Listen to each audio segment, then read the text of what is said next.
very versatile. Like, for example, Brian Guerra can play the tailback, he can play the slot back, he can play the one back. And so when you start keying in on that guy and we move him, well, that just throws off your keys, because now who are you keying? And So if you think Weslaco's just 3 yards in a cloud of dust, you haven't been watching the Panthers much this year. Yes, they run the ball a lot. That's Major Free right there against Edinburgh. And here's Brian Guerra doing what he does, which is breaking a long play for a touchdown. But this team has throwing for touchdowns. They're putting guys in different places, and Weslaco is definitely rolling as they keep winning with a big 28-0 win over Economies this past week. So Weslaco East and Weslaco headed for the Tanaco Bowl this week. Meanwhile, PSG North is in. Edinburgh Economides versus Edinburgh North is for the final playoff spot in this District 31-6A, while PSG North gets Edinburgh for their final game. So let's go ahead and talk Tanaco Bowl. Mario, your thoughts on this game? Both of these teams have been dominant,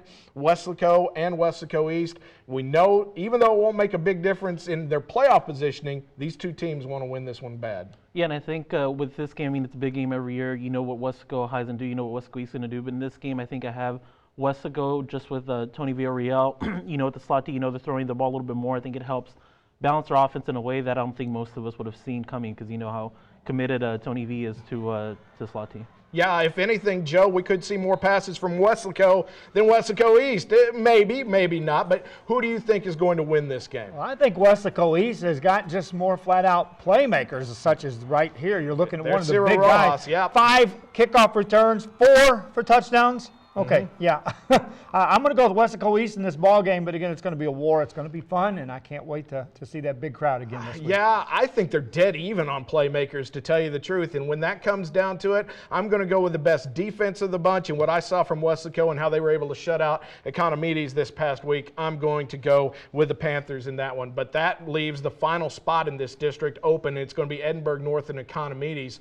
Mario, who's going to take that final playoff spot in 31-6A? You had asked me, it took a long ball to determine. I think I'm going to flip-flop back and forth. I think they're both even there. I think you have to go with last week's game, though.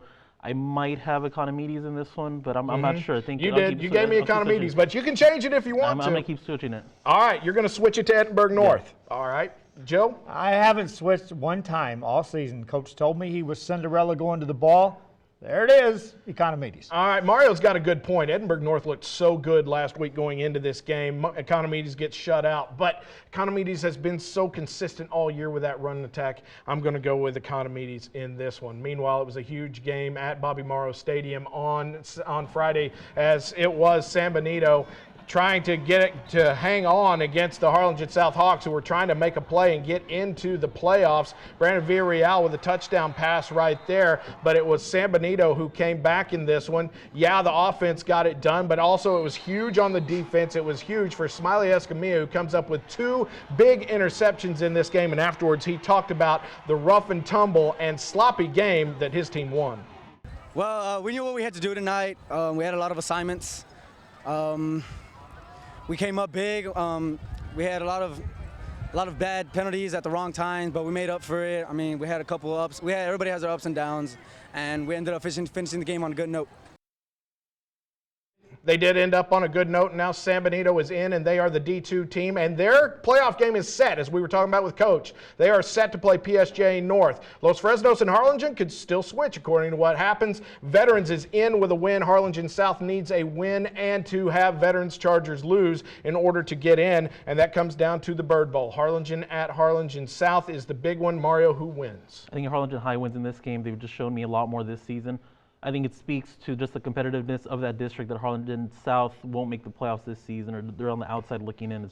It's tough all the way to. Yeah, they're one of the best teams in the Valley this year, but they might not make the playoffs. Joe? I think they're definitely the best team in the Valley that's not going to make the playoff. Harlingen South, but they're not going to win this one. You can't come back off that San Benito game and play to that level. It's going to be really tough, and I think the Cardinals win Bird Bowl 23 as well. We are coming right back on Sunday Sports Extra. Going to talk a little bit about some of the smaller schools. How about the La Feria Lions winning outright district for the first time in 16 years? It's when we come back.